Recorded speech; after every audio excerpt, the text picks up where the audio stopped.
So let's say we have two events.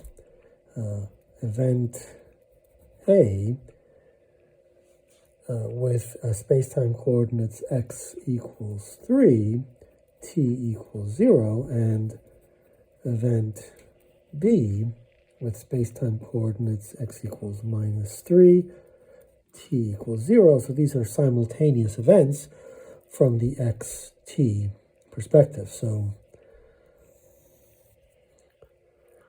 x and t equals 0. So we are along here. Let's say this is 3 and this is -3. So this is event B and this is event A. These are simultaneous events. Of course, therefore, delta t is 0. The difference in time is 0. They're simultaneous.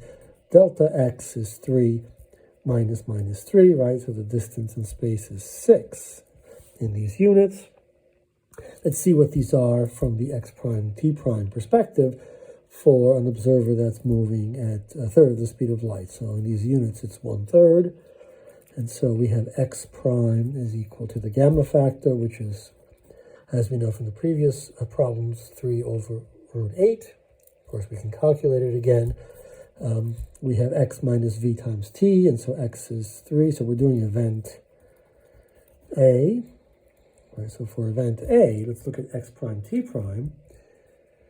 So we have 3, and then we have minus v times t, but that gives us 0. So we have 9/√8 for x prime, and t prime is equal to 3/√8 times, right, it's t, which is 0, minus vx, or rather v over speed of light squared times x.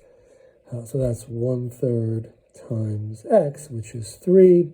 And so we get -1 here, and therefore minus 3/√8.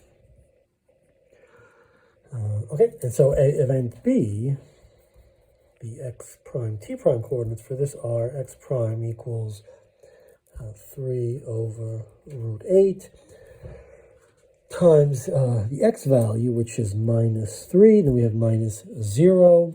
So we have -9/√8. So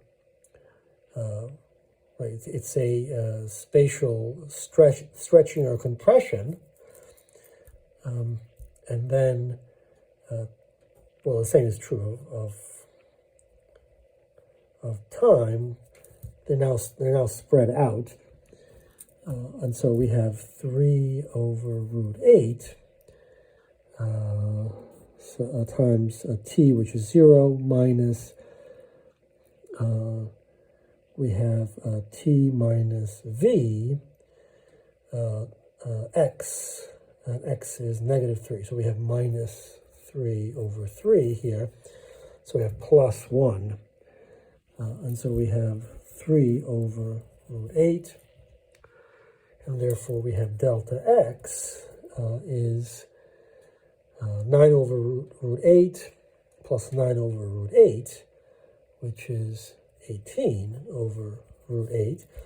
And this is delta x prime. Delta t prime is not 0 here, so it now is 3/√8 plus 3/√8, which is 6/√8.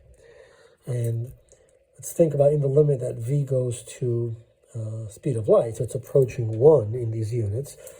Then we see the gamma factor here. The gamma factor goes to infinity as v approaches 1. And so these terms, this difference becomes infinite. So we end up with delta x prime, with the spreading out, the stretching becomes infinite. One event ends up being simultaneous from one perspective, ends up in the deep past and in the deep future.